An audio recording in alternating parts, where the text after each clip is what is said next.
प्रेम में बस अर्जुन रचो हाँ क्यों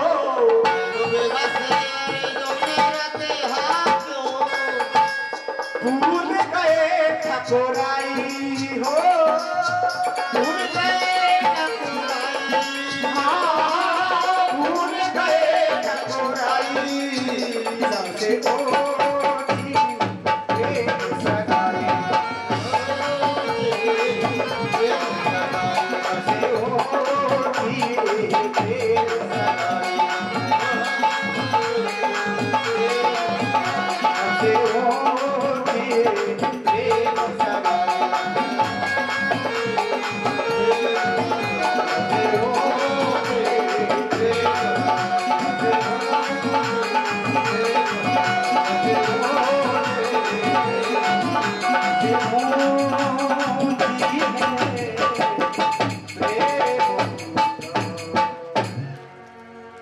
के बिहारी लाल की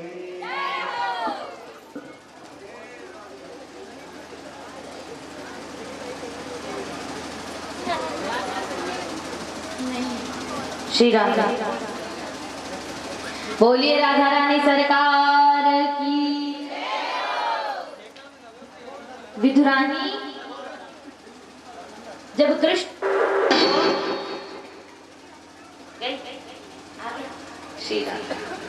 विधुरानी जब कृष्ण भगवान को छिलके खिलाती उस समय कृष्ण तो बड़े भाव से उसे ग्रहण करते।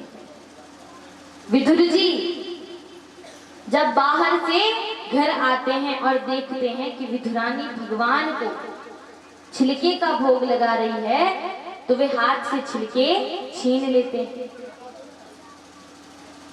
वे कहते हैं अरे तू पागल हो गई है, भगवान को छिलके खिला रही है। भगवान छिलके खा भी रहे हैं क्योंकि भाव के भूखे हैं भगवान। उन्हें केवल भाव चाहिए। यदि भाव से प्रभु को कुछ भी अर्पण किया जाए तो वे स्वीकार करते। विदुर जी वो केले के छिलके हटाकर जो 56 भोग अपने साथ लाए थे वो ठाकुर जी के सामने परोसते थे। ठाकुर जी जब वो ग्रहण करते हैं तो अधिपति तीनों लोक के खाए विदुर घर साग साग बना था प्रेम का साग बना अनुराग साग बना अनुराग। तीनों लोगों के अधिपति भगवान जब विदुर जी के यहाँ भोग लगाते हैं कृष्ण कहते हैं विदुर जी जो आनंद हमें विधुरानी के हाथ से छिलके खाने में आ रहा था वो आपके 56 भोग में नहीं है क्योंकि प्रभु को भाव चाहिए।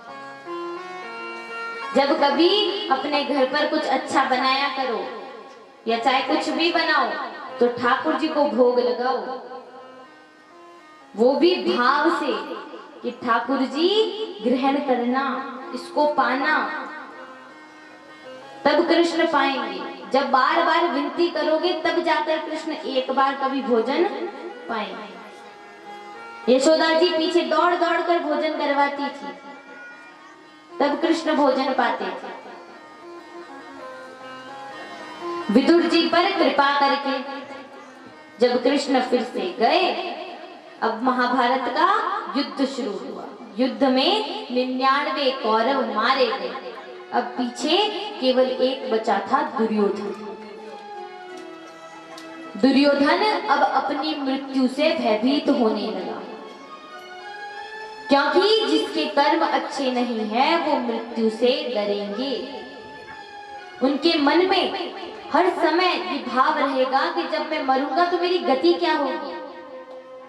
क्योंकि वो जानता है कि उसने कितने पाप किए। आत्मा कभी झूठ नहीं बोलती, आत्मा गवाही दे देती है कि हमने क्या किया है और क्या नहीं किया। दुर्योधन भयभीत होने लगा तो वो भीष्म पितामह के पास जाकर के कहता है, पितामह मेरे प्राण बचा, मैं मरना नहीं चाहता। अरे यदि युधिष्ठिर कहेगा तो उसे राज दे देंगे, पर मुझे पता है कि भीम मुझे मार देगा, पर मैं मरना नहीं चाहता हूं, और यदि युद्ध रोक दूं तो मेरा अपमान भी हो जाएगा, तो मैं युद्ध भी आगे से रोक नहीं सकता। आप कुछ उपाय बताओ जिससे मैं कभी मरूं ही ना। पितामह कहने लगे कि तुम इस प्रश्न का उत्तर युधिष्ठिर से मांगो, युधिष्ठिर तुम्हें उपाय बताएंगे। दुर्योधन कहने लगा, अरे वो मुझे क्या उपाय बताएगा, मेरा युद्ध उसी के तो विरुद्ध हो रहा है, वो मुझे जीवित रहने का उपाय बताएगा। अरे इतना मूर्ख नहीं है वो। पितामह कहने लगे कि युधिष्ठिर अपने धर्म का पक्का है, वो जानता है कि धर्मो रक्षति रक्षति, यदि मैं किसी के धर्म की रक्षा करूंगा तो मेरे धर्म की रक्षा मेरे प्रभु करेंगे। तुम जाओ और युधिष्ठिर से सहायता मांगो। दुर्योधन युधिष्ठिर के पास जाता है और उससे कहता है कि मैं मरना नहीं चाहता, अब मुझे कोई उपाय बताओ। तो युधिष्ठिर कहते हैं कि इस प्रश्न का उत्तर केवल गांधारी के पास है। अरे तुम्हारी समस्या का हल गांधारी बता देगी, कि तुम ही बता दो।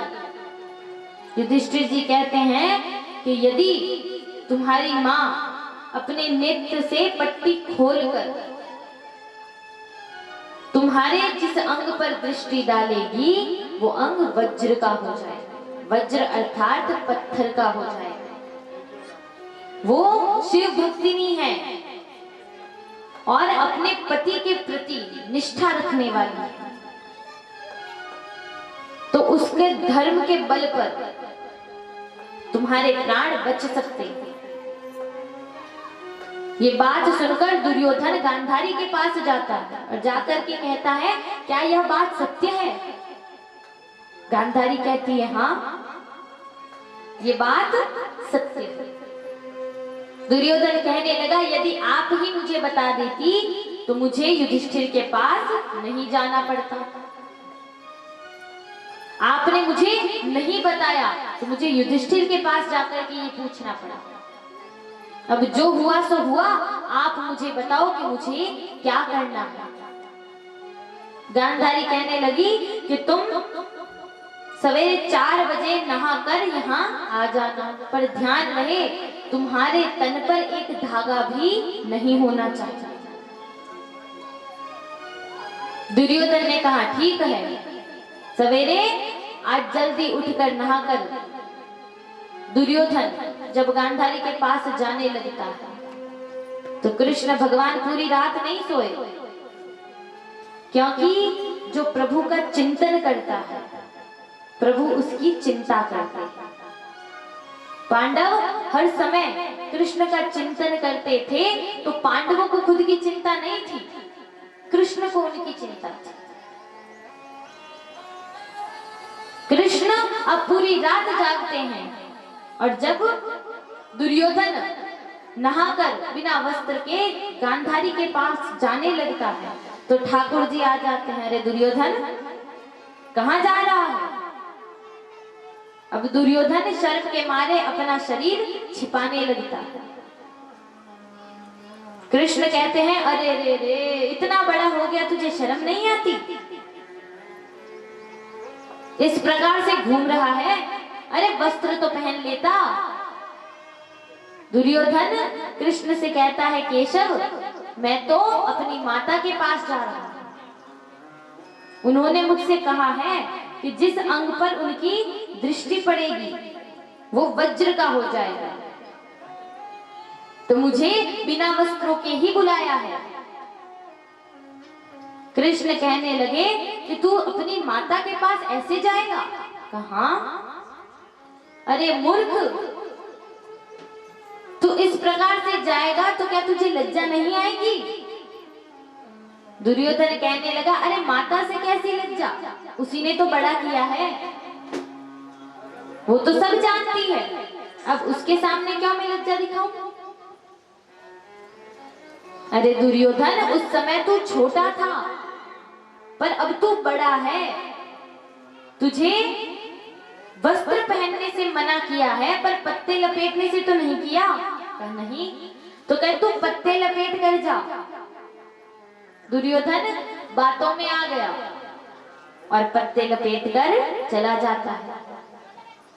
जब गांधारी के पास जाता है तब गांधारी पूछती है कि तेरे तन पर कोई धागा तो नहीं? दुर्योधन कहता है, नहीं, मेरे तन पर एक भी धागा नहीं है। जब गांधारी अपनी पट्टी खोलती है और दुर्योधन की तरफ देखती है, और दुर्योधन जब घूमता है, क्योंकि जहां जहां दृष्टि पड़ेगी वो वज्र का होगा, तब गांधारी कहती है, अरे मूर्ख, ये तूने क्या किया? मैंने तुझसे कहा था कि एक धागा भी नहीं होना चाहिए, और तू पत्ते लपेट कर आ गया। अब तेरे ये अंग कच्चे हैं। दुर्योधन कहने लगा, माता तुम चिंता मत करो, मैं भीम के साथ गदा युद्ध कर लूंगा। और गदा युद्ध में नियम होता है कि कमर के नीचे वार नहीं किया जाता। तो जब मैं भीम से युद्ध करूंगा तो वो कमर के नीचे वार नहीं कर पाएगा और मुझे कुछ नहीं होगा। गांधारी कहने लगी, पहले ये बता कि तू पत्ते लपेट कर आया क्यों है? तब दुर्योधन कहता है कि मुझे मार्ग में कृष्ण मिल गए थे। गांधारी कहने लगी, मैं जान गई कि मेरा ये सत्यानाश उस कृष्ण ने ही करवाया है। मैं श्राप देती हूँ कि जिस प्रकार मेरे वंश के लोग आपस में लड़ लड़ कर मर गए, उसके वंश के भी लोग आपस में लड़कर मर जाएंगे। अहम भक्त पराधीन। भगवान कहते हैं कि मैं अपने भक्तों के अधीन हूँ। यदि कहीं बात मेरे भक्तों की आएगी, तो यदि मुझे श्राप भी झेलना पड़े तो मैं श्राप भी झेलने को तैयार हूं। दुर्योधन और भीम का गदा युद्ध शुरू हुआ। उन दोनों को गदा युद्ध की शिक्षा देने वाले बलदाऊ भैया थे। तो आज उनका युद्ध देखने के लिए बलराम जी भी आते हैं। सभी युद्ध देखने के लिए खड़े थे। युद्ध शुरू होता है तो जब भीम दुर्योधन को मारता है तब दुर्योधन पर कोई असर नहीं होता, लेकिन जब दुर्योधन भीम पर वार करता है तब भीम के चोट लगती है। जब इस प्रकार से युद्ध चलता रहा तो अर्जुन को चिंता होने लगी। अर्जुन कृष्ण से कहते हैं, केशव आप कुछ कीजिए, ऐसे तो मंजले भैया हार जाएंगे। कृष्ण कहने लगे कि अर्जुन तुम भीम को उसकी प्रतिज्ञा याद दिलाओ। कौन सी प्रतिज्ञा? जब भरी सभा में द्रौपदी का अपमान किया जा रहा था उस समय भीम ने एक प्रतिज्ञा ली थी कि मैं पांडुपुत्र भीम ये प्रतिज्ञा लेता हूं, यदि द्रौपदी के अपमान का बदला न लिया और इस दुर्योधन की जंघा जिस पर तुम द्रौपदी को बिठाने की बात कर रहे हो, यदि दुर्योधन तुम्हारी जंघा ना तोड़ दी तो अपने कुल में किसी को अपना मुख नहीं दिखाओ। अर्जुन तुम भीम को उसकी प्रतिज्ञा याद दिलाओ। अर्जुन कहने लगे कि यदि मैं मंजले भैया को ये कहूं कि दुर्योधन की जंघा पर वार करे तो ये अधर्म होगा, क्योंकि केशव क्या आप नहीं जानते गदा युद्ध में कमर के नीचे वार नहीं होता। कृष्ण कहने लगे यदि तुम इस प्रकार से यही धर्म अधर्म देखते रहोगे तो तुम युद्ध देखो और जो हो रहा है उसे सहन करो। अर्जुन अब युद्ध देखने लगे, पर कृष्ण को चिंता थी। तब कृष्ण जब युद्ध चल रहा था तो अपनी जंघा पर पीटते हुए मंजले भैया से कहते हैं, अहो मंजले भैया अहो, अर्थात यहाँ मारो मंजले भैया। जब भीम कृष्ण की तरफ देखते हैं तो उन्हें अपनी प्रतिज्ञा याद आती है। जो ही प्रतिज्ञा याद आती है वे दुर्योधन की जंघा पर वार करते हैं और दुर्योधन जमीन पर गिर जाता है। दुर्योधन को इतना मारते हैं कि वो अधमरा हो जाता है। बलराम जी वहां थे और जब वो ये दृश्य देखते हैं तो उन्हें क्रोध आता है। भीम, तूने मेरे ही सामने मेरे प्रिय शिष्य को अधर्म से मारा है, आज मैं तुझे जीवित नहीं छोड़ूंगा। अरे क्या मैंने तुझे नहीं सिखाया था कि गदा युद्ध में नियम क्या होते हैं? क्या तू नहीं जानता कि कमर के नीचे वार नहीं किया जाता? और आज तूने मेरे ही सामने, तेरे गुरु के सामने नियम को तोड़ा, आज मैं तुझे नहीं छोड़ूंगा। जब बलराम जी भीम को मारने जाने लगे तो कृष्ण भगवान बीच में आ जाते हैं। दाऊ मेरी एक बार बात सुनो। बलराम जी कहने लगे, कृष्ण आज तुम्हारे पास क्या है कहने को? अरे तुम हर समय इन पांडवों के पक्ष में खड़े रहते थे, पर आज तो तुम्हारे नेत्रों के सामने इन्होंने अधर्म किया है, अब इसको तुम कैसे झुठलाओगे? क्या तुमने नहीं देखा कि अधर्म से दुर्योधन को मारा है? कृष्ण कहने लगे, एक बार बात तो सुनो। आप कहते हो कि अधर्म से मारा, अच्छा मान लिया कि भीम ने अधर्म किया, पर क्या कभी दुर्योधन ने अधर्म नहीं किया? दाऊ तब आप कहां थे जब एक स्त्री के साथ भरी सभा में अपमान किया जा रहा था? क्या वो धर्म था? अरे तब आप कहां थे जब एक छोटे से बालक को 7 महारथियों ने मिलकर के मारा, जबकि युद्ध में नियम बनाए गए थे कि एक रथी के साथ रथी, महारथी के साथ महारथी लड़ेगा, और यदि किसी के पास शस्त्र नहीं है तो उससे कोई युद्ध नहीं करेगा। उस समय कहीं क्या नियमों का अपमान नहीं किया गया था? क्या उस समय नियम नहीं टूटे थे? अरे दाऊ, जिस समय भीम दुर्योधन को मार रहा था तब आपको अधर्म दिखा, पर जब दुर्योधन ने अधर्म किया क्या तब आपको अधर्म नहीं दिखा? आप जानते क्या है धर्म के बारे में? मैं आपको बताता हूं। एक अधर्मी को अधर्म से मारना ही धर्म है। यदि कोई अधर्म करता है तो उसके साथ अधर्म होगा, यही धर्म है। और जिस समय अर्जुन और दुर्योधन आपके पास आए थे कि हमारे साथ युद्ध में प्रवेश करो, किसी भी एक की तरफ से आप युद्ध में आओ, तब आपने मना कर दिया था, तीर्थ यात्रा पर चले गए थे। तो दाऊ, जिस प्रकार उस समय चुप थे, आज भी आप चुप रहिए, क्योंकि कुछ गलत नहीं हुआ। दाऊ जी वहां से चले जाते। अश्वत्थामा आता है, दुर्योधन की वैसी दशा देखता है, द्रौपदी के 5 पुत्रों को मारता है, जिसकी कथा हमने सुन ली थी। पांडव युद्ध जीत जाता है।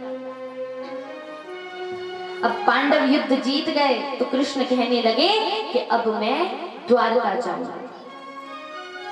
कृष्ण द्वारका जाने के लिए तैयार हुए तो माता कुंती आई। माता कुंती कृष्ण से कहने लगी, कृष्ण तुम हमें छोड़कर मत जाओ। अरे जब हमारे जीवन में दुख था तब तुम हमारे साथ थे, पर आज जब तुम्हारी कृपा से हमारे सुख आया है तो तुम हमें छोड़कर जाते हो। कृष्ण तुम हमें छोड़कर मत जाओ। कृष्ण कहने लगे, बुआ मुझे तो जाना पड़ेगा, क्योंकि अब मेरा काम हो गया है।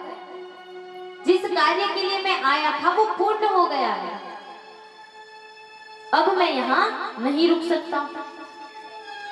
तब माता कुंती प्रभु की स्तुति करती है तो कृष्ण उनसे कहते हैं, मांगो। यदि आपकी कोई इच्छा है तो आप मुझसे मांग सकते हैं। माता कुंती कहती है, कृष्ण यदि तुम मुझे कुछ देना चाहते हो तो मैं चाहती हूँ तुम मुझे दुख दो। सुख भी मुझे प्यारे हैं, दुख भी मुझे प्यारे हैं, छोड़ूं मैं किसे भगवान, दोनों ही तुम्हारे हैं, दोनों ही तुम्हारे हैं।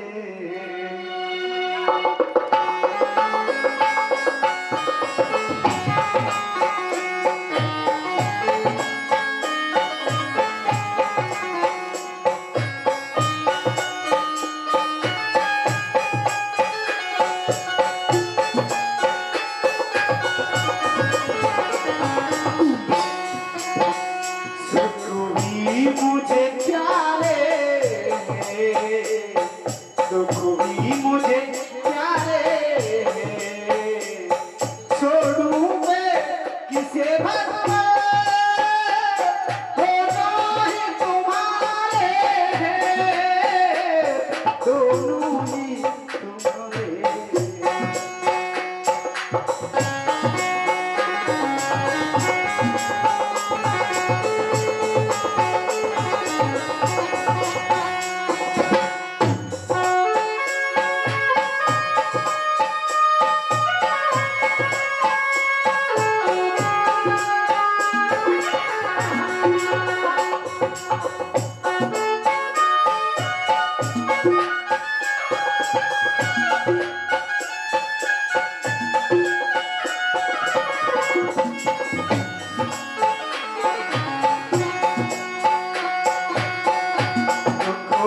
चाहे कोई न मिले, सभी सुख को तरस दे,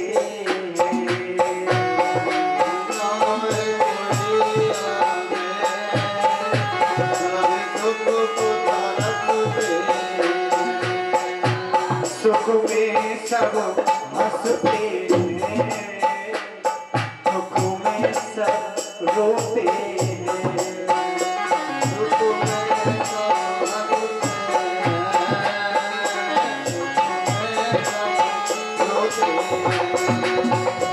सुख मिले जिसे उसमें,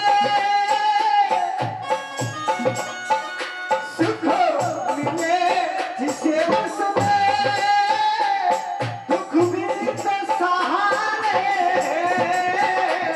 दुख भी तो सहारे,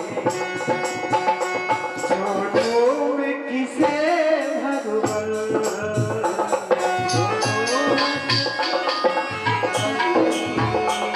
छोड़ूं मैं किसे भगवान, दोनों ही तुम्हारे हैं।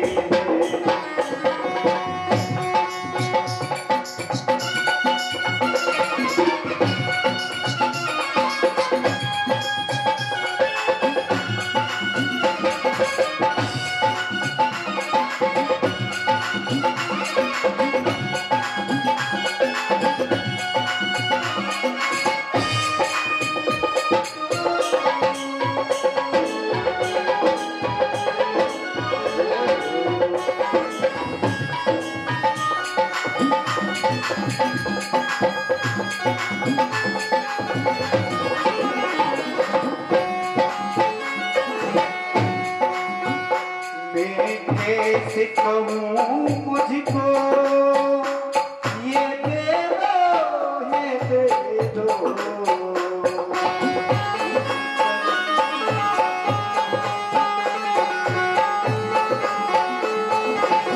हे भगवान,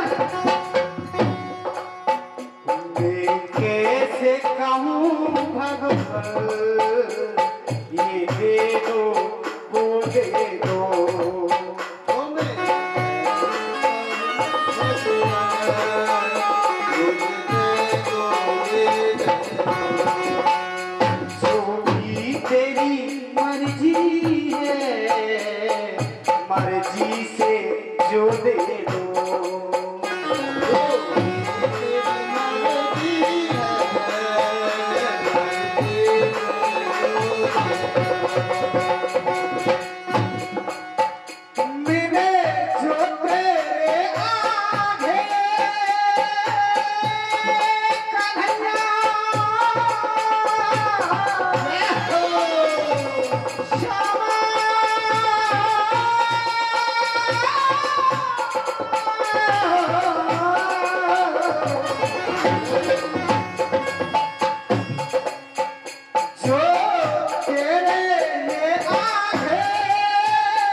सारे छोड़ो किसे छोड़ो किसे भगवान दोनों ही प्यारे दोनों ही सहारे दोनों ही सहारे सुखोगे मुझे प्यारे सुखोगे मुझे प्यारे छोड़ो किसे भगवान दोनों ही सहारे दोनों ही सहारे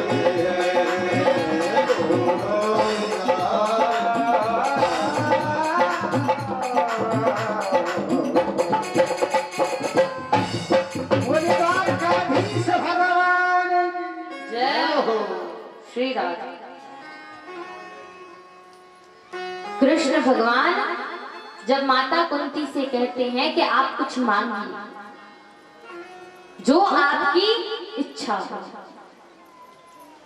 तब माता कुंती कहती है प्रभु मुझे केवल दुख चाहिए, क्योंकि जब जब हमारे जीवन में दुख था आप हमारे पास थे, पर जब हमारे जीवन में अब सुख आया है तो आप हमें छोड़कर जाना चाहते हैं। अरे कृष्ण बलिहारी है उस दुख की जिसमें आप हमारे साथ रहते हो, और पत्थर पड़े ऐसे सुख पर जिसमें आप हमसे दूर चले जाओ। हमें कुछ नहीं चाहिए, केवल आप हमारे साथ रहो। मुझे दुख दे दो ताकि जब दुख होगा तो मैं आपको याद करती रहूंगी, आप मेरे साथ रहो। माता कुंती ने जो इच्छा प्रभु के सामने बताई, जो प्रभु से मांगा वो कोई नहीं मांगता और ना कोई चाहता है। कोई दुख नहीं चाहता, सब सुख चाहते हैं। सब ये चाहते हैं कि हमें सुख मिले, हम सुखी रहें। कभी किसी ने प्रभु से ये नहीं कहा होगा कि प्रभु आप हमें दुख दो।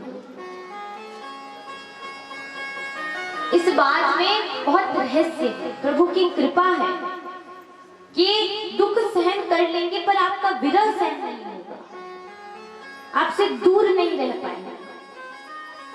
ये बात बहुत बड़ी है। अब ऐसा नहीं कि हम भी भगवान से कहे भगवान दुख दे दो। भगवान से कहना है भगवान कृष्ण चाहे सुख दो चाहे दुख दो, जो प्रारब्ध में होंगे जो लिखा है वो आप दे देना, लेकिन आप हमारे साथ रहे। चाहे कोई भी स्थिति में हम रहें, आप हमारे साथ रहे। आप कभी हमसे दूर मत जाना।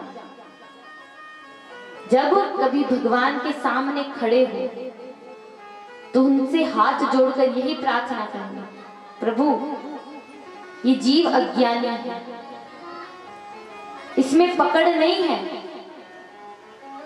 ये जीव कभी किसी को पकड़ता है, कभी किसी को पकड़ता है, किसी एक पर टिका नहीं रहता। परंतु आप जिसे एक बार पकड़ लो आप उसे नहीं छोड़ते। तो हम यही चाहते हैं कि आप कभी हमारा त्याग ना करो, आप सदैव हमारे साथ रहो। भगवान से जब प्रार्थना करोगे तो वे हाथ पकड़ेंगे, और जब हाथ पकड़ेंगे तो कभी नहीं छोड़ेंगे। आपने से कथा सुनने के बाद हमें पता है, वैसे तो किसी ने नहीं की होगी, पर माला किस किस ने शुरू की है कि वो माला करते हैं या नाम लेते हैं चलते फिरते, किस किस ने किया? सब सच बताना। किस किस हाथ खड़े करो, किस किस ने किया कि राधे राधे तो बोल ही लेते हैं। चलो यहाँ कथा करना सफल हुआ। चाहे 100 में से कोई एक भी अगर बात को अपने जीवन में उतार दे तो भी बात कही गई वो व्यर्थ नहीं जाती। किसी का तो जीवन बदला, किसी के तो जीवन में प्रभु आए। अब ये नहीं है कि आज कथा है तो आप सभी ऐसे सुन रहे हैं और कल से फिर से वही कामों में लग जाएं जो पहले थे। जो ये 7 दिनों में आप अपने घरों के काम करके कथा सुनने आते थे, वही दिनचर्या चलानी है। घर में फोन टीवी कहीं से भी कथा देखो, पर 3 घंटे की कथा अब रोज देखो। आज से रोज सुननी है। आज यहाँ पर कथा हुई है, पर कथा तो निरंतर है, वो तो चलती रहती है। वो आपके जीवन से नहीं जानी चाहिए। अब जो नियम बना उसे तोड़ना मत। नियम बना के चलना, प्रभु से प्रेम करते रहना, नाम जप करना। अब ये बातें कल से कोई नहीं बोलेगा तो आज प्रेरणा से बोल रहे हैं कि भगवान को कभी मत भूलना, कभी मत भूलना। चाहे जीवन में कुछ भी आए, सुख आए दुख आए, हर समय आपके हृदय में केवल प्रभु रहने चाहिए, केवल भगवान रहने चाहिए कि हमारे कृष्ण हैं। बाकी जो कोई भी दिख रहे हैं वो झूठ है, कुछ सत्य नहीं है। यही सोचकर, यही भाव रखकर प्रभु की कथा। कृष्ण भगवान माता कुंती को आशीर्वाद देते हैं कि मैं आपके जीवन में सदैव रहूंगा, आप कभी मुझे भूलेंगी नहीं। ठाकुर जी जब जाने लगे तो उन्हें याद आया कि भीष्म पितामह ने प्रभु से कहा था कि जिस समय मेरी अंतिम श्वास हो उस समय आप मुझे दर्शन देंगे। मैं आपको देखते देखते प्राण त्यागना चाहता हूं। पितामह को इच्छा मृत्यु का वरदान था, अर्थात जब वे चाहते वे अपनी शरीर से अपने प्राण त्याग सकते थे। कृष्ण भगवान अपने भक्त पर कृपा करने के लिए उनके पास जाते हैं। जिस व्यक्ति ने जीवन भर प्रभु का चिंतन किया हो, अंत समय में प्रभु उसके पास स्वयं चले जाए। यदि वो भूल भी जाए तो प्रभु उसे याद रखेंगे। इसलिए जब भी याद आए आपको नाम लेना है। जब नाम लोगे तो अंत समय में प्रभु आ जाएंगे।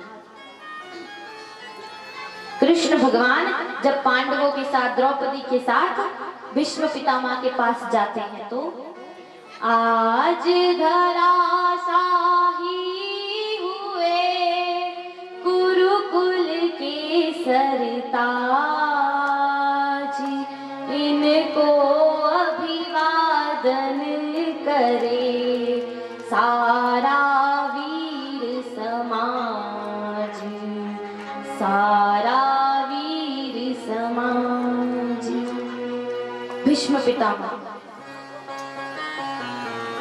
उनके अंत समय में वे प्रभु का ध्यान धरते हैं। कृष्ण से कहते हैं, कृष्ण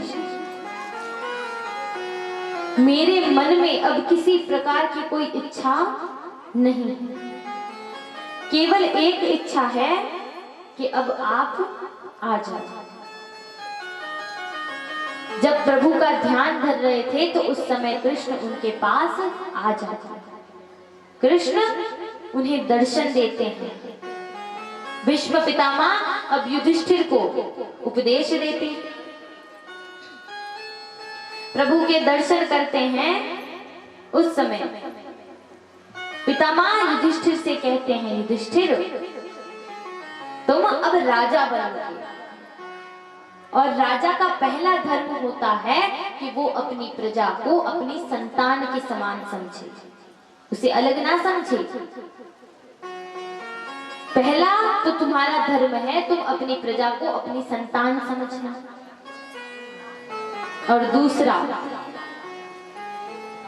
चाहे कुछ हो जाए किसी निर्दोष के साथ अपमान होते हुए मत देखना, किसी निर्दोष के साथ कुछ गलत होते हुए मत देखना, क्योंकि यदि तुम चुपचाप किसी अपराध को सहन करोगे तो तुम्हें भी उसका उतना ही भाग मिलेगा।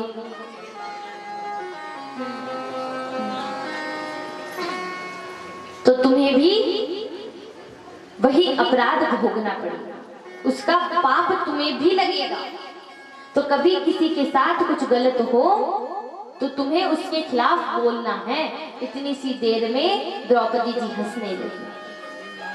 पितामह ने कहा कि क्या हुआ, तुम हंस क्यों रही हो? द्रौपदी ने कहा कुछ नहीं, बस एक बात याद आ गई। पितामह कहने लगे मैं जानता हूं तुम यही बात पर हंस रही हो कि मैं युधिष्ठिर से कहता हूं कि कोई अपराध होते हुए ना देखे, और मैंने खुद ने ही अपराध होते हुए देखा था। जब मेरे आंखों के सामने तुम्हारा अपमान किया जा रहा था तो मैं चुपचाप उसे सहन कर रहा था। द्रौपदी उस समय में दुर्योधन के यहाँ पर भोजन करता था, तो मेरी मति वैसी ही हो गई थी। जैसा खाए अन्न वैसा होए मन, जैसा अन्न खाएंगे वैसा मन हो जाएगा।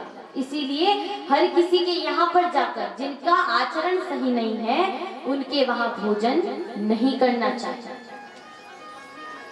भोजन से आपके अंदर वैसे विचार आने लगते हैं जैसा सामने वाला। आप ऐसे लोगों के यहाँ भोजन करो जो सात्विक हो, जिनका व्यवहार अच्छा हो।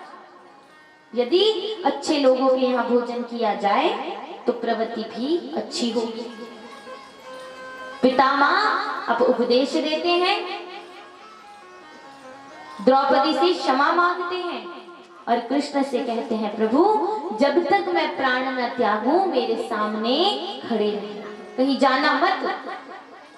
और कृष्ण भगवान पितामह के सामने उतनी देर तक खड़े रहते हैं जब तक पितामह देह त्याग नहीं करते। सोचो भगवान अपने पैरों पर अपने भक्त के लिए खड़े। अब इतने दीन दयाल प्रभु कहां से लाओगे? ऐसी करुणामयी सरकार कहां मिलेगी?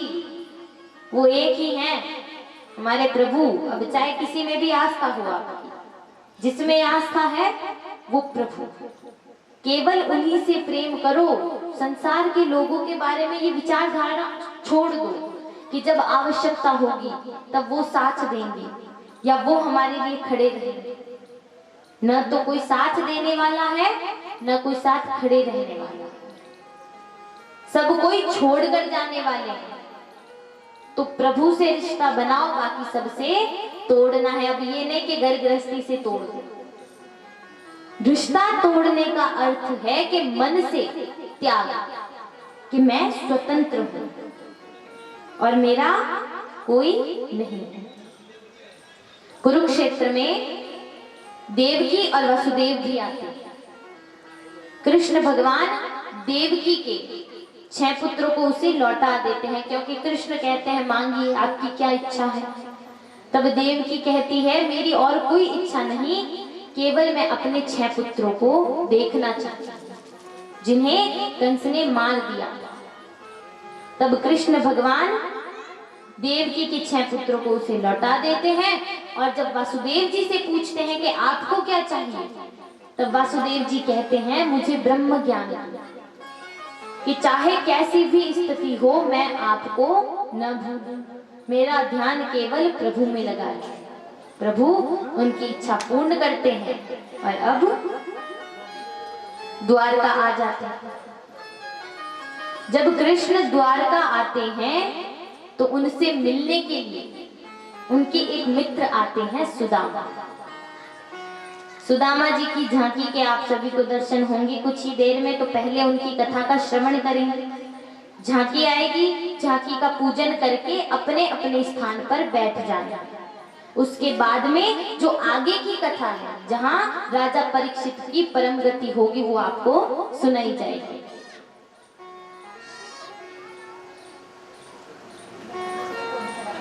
श्री राधा।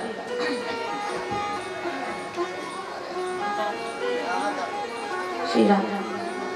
कृष्ण भगवान जब द्वारका आते हैं तो उन्हें अपने मित्र की याद आती है। वे सुदामा को याद करते हैं कि गुरुकुल में मेरा एक मित्र बना था सुदामा, न जाने अब वो किस हाल में होगा। तो कृष्ण एक भिक्षुक का रूप लेकर सुदामा के यहाँ चले जाते। जब सुदामा के यहाँ भिक्षा मांगने जाते हैं तो सुदामा की पत्नी बाहर आती है। सुदामा की पत्नी से कृष्ण कहते हैं कि हमें भिक्षा दीजिए। तो वो कहती है, प्रभु हमारे यहाँ पर शोतक लगी, अर्थात हम आपको कुछ नहीं दे सकते। कृष्ण ने कहा कि शोतक अब वो तो दो समय में लगती है, जब किसी का जन्म हो तब और जब किसी की मृत्यु हो तब। तो आपके यहाँ पर कौन सी है, जन्म वाली या मृत्यु वाली? तब सुदामा की पत्नी कहती है कि हमारे यहाँ पर जन्म हुआ कि पुत्र का या पुत्री का, कि न तो पुत्र का न पुत्री का, दरिद्रता का। हमारे यहाँ पर दरिद्रता का जन्म हुआ है, हमारे पास कुछ नहीं है कि हम आपको दान में दे सकें। तब कृष्ण भगवान सुशीला से कहते हैं कि तुम सुदामा से कहो कि उसका एक मित्र है कृष्ण जो राजा है। अरे सुदामा यदि उसके पास जाकर के कुछ मांगेगा तो क्या कृष्ण नहीं देगा? तब ये बात सुदामा से उसकी पत्नी कहती है कि आपके मित्र यदि राजा हैं तो आप उनके पास जाइए और जाकर के कहिए कि हमें जिस चीज की कमी है, हम जिस दरिद्रता को देख रहे हैं, क्या वो उसे नहीं मिटा सकते? अरे मैंने तो सुना है वो भगवान है, कृष्ण तो भगवान है, वो तो बिना कहे ही समझ जाएंगे। सुदामा कहने लगे कि मैंने कभी भगवान से भी कुछ नहीं मांगा, मैं उनकी सेवा करता हूँ, उनका नाम लेता हूँ, पर कभी उनसे भी बदले में कुछ नहीं मांगता। तो मैं अपने मित्र से कैसे कुछ मांग लूं? मैं नहीं मांग पाऊंगा।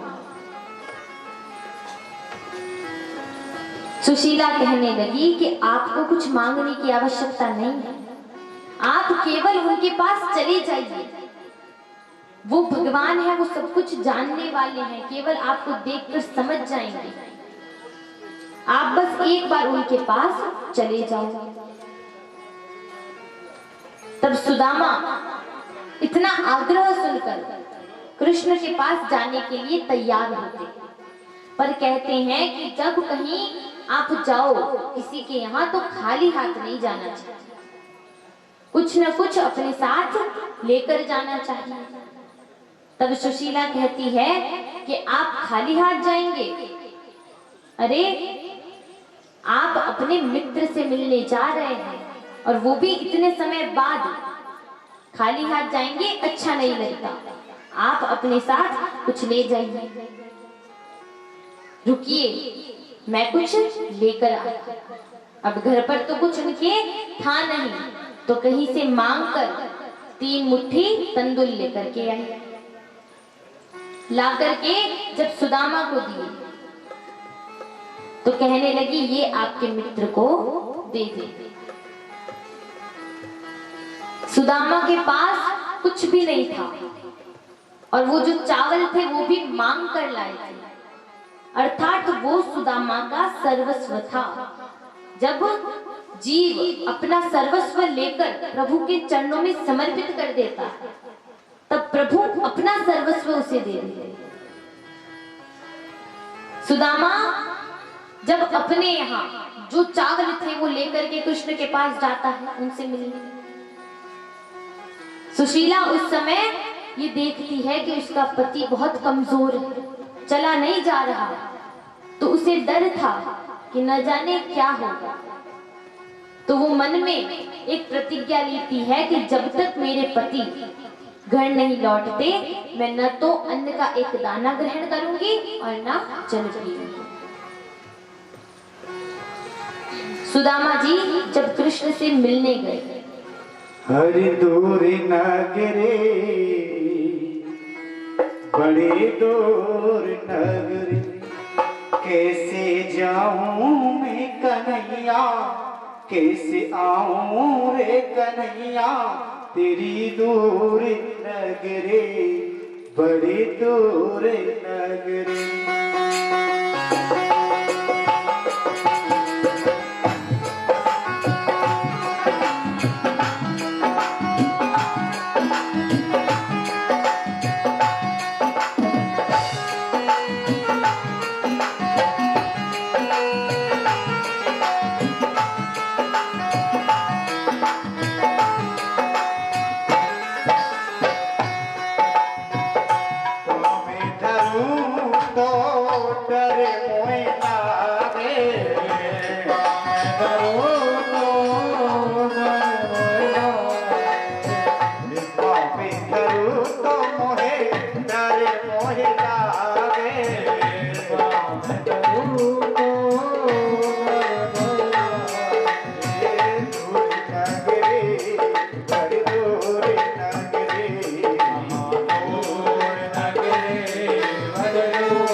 लेने को पहचान।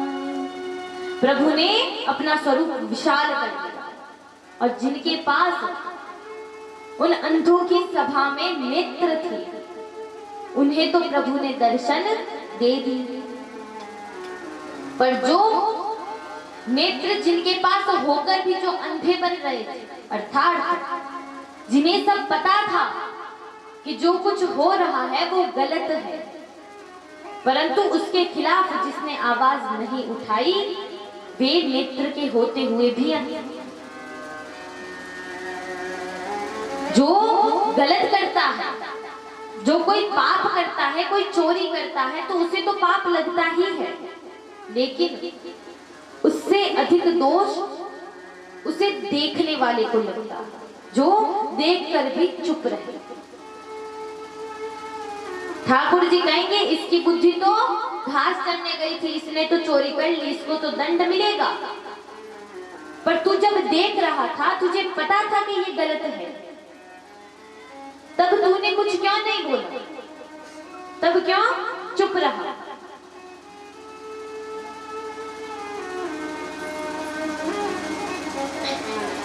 कृष्ण भगवान अब वहां पर दुर्योधन से कहकर जाते हैं, दुर्योधन इतनी देर से तो मैं समझ रहा था कि तू नादान है, तू नादान है और इस युद्ध को रोकना चाहता था, परंतु अब इस युद्ध को कोई नहीं रोक सकता। अब युद्ध होकर रहेगा और अब तू भी विनाश के लिए तैयार रहना। और ये कहकर ठाकुर जी वहां से चले जाते हैं। कृष्ण भगवान जब वहां से जाते हैं तो खूब भीड़ थी, क्योंकि प्रभु आए थे तो उनके दर्शन के लिए बहुत भीड़ थी। कहीं दूर भीड़ में विदुर जी भी खड़े थे। विदुर जी, उनकी पत्नी, वे दोनों ठाकुर जी के दर्शन करना चाहते हैं, परंतु भीड़ के कारण जब वे ठाकुर जी को नहीं देख पाते तो वे अपनी एड़ियां उठा उठा कर, अपने पैरों को उठा उठा कर ठाकुर जी के दर्शन करना चाहते हैं। जो कृष्ण को देखना चाहता वो यदि प्रयत्न करता है तो ठाकुर जी सामर्थ्य दे देते हैं, नहीं तो किसी में सामर्थ्य नहीं है कि वो प्रभु के दर्शन कर सके। सामर्थ्य देने वाले कृष्ण हैं, वे कृपा करेंगे तब जाकर के उनका स्वरूप देखा जा सकता है। विदुर जी और विदुरानी जब ठाकुर जी के दर्शन करना चाहते थे, लेकिन भीड़ से जब उन्हें दर्शन नहीं हुए तो कृष्ण भगवान अब रथ पर खड़े होकर अपने पैर उठाकर विदुर जी और उनकी पत्नी की तरफ इशारा करते हैं कि भोजन करने आऊंगा। विदुर जी और उनकी पत्नी अब आपस में ये बात करने लगते हैं कि क्या हमसे कहा, अरे कृष्ण हमसे कह रहे थे कि वे हमारे घर भोजन करने आएंगी, अहो भाग्य है हमारे, चलो घर चलकर तैयारी करें क्योंकि अब प्रभु आएंगे। विदुर जी, विदुरानी अपने घरों को जाती है और जाकर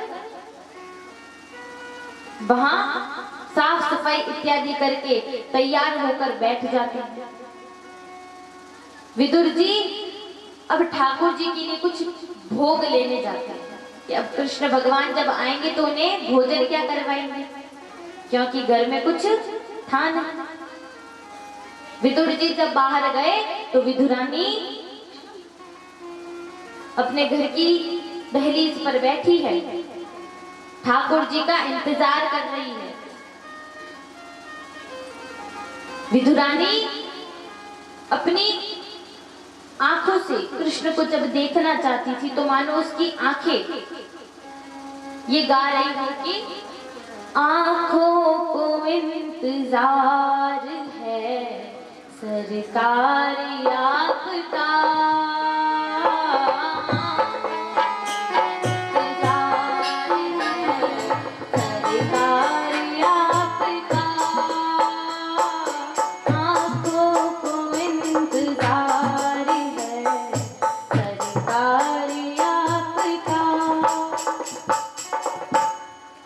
विदुरानी के नेत्र ठाकुर जी को देखने के लिए आतुर हो रहे, न जाने होगा कब हमें दीदार आता। हम कृष्ण के दर्शन के लिए यदि आतुर हो तो कृष्ण दौड़े चले आते हैं। जब विदुरानी अपने घर की दहलीज पर बैठी थी, जब ठाकुर जी का इंतजार करती है तो दूर से एक रथ आता हुआ दिखाई देता है। विदुरानी उस रथ की तरफ दौड़ पड़ती है। जब दूर से विदुरानी को दौड़ता हुआ देखते हैं तो कृष्ण भगवान भी रथ से उतर जाते हैं, विदुरानी से मिलते हैं और कहते हैं कि मुझे भूख लगी है, क्या आप हमें भोजन नहीं करवाएंगी। विदुरानी कृष्ण को अपने साथ घर ले आती है। जाकर के जब रसोई में देखती है कि खाने को तो कुछ है ही नहीं, अब क्या भोग लगाया जाए। तो पके पके केले तोड़कर वो ठाकुर जी को भोग लगाने लगी। अब भोग कैसे लगाती है कि केले को छीलती है तो छिलके तो ठाकुर जी को दे रही है और फल बाहर फेंक रही है। और ठाकुर जी भी कैसे कि छिलके खा रहे हैं, पर ये नहीं कहते कि तुमने मुझे फल नहीं छिलके खिलाए। सबसे ऊंची प्रेम सगाई, सबसे ऊंची प्रेम सगाई।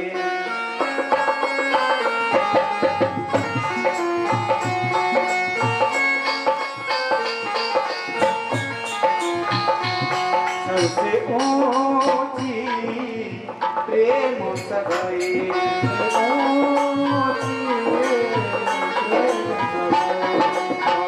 दुर्योधन के मेवा जागे, दुर्योधन के मेवा जागे, दुर्योधन के मेवा जागे, दुर्योधन के मेवा जागे। सागत धुन घर गाई हो, सागत धुन घर गाई। सबसे ऊंची प्रेम सगाई,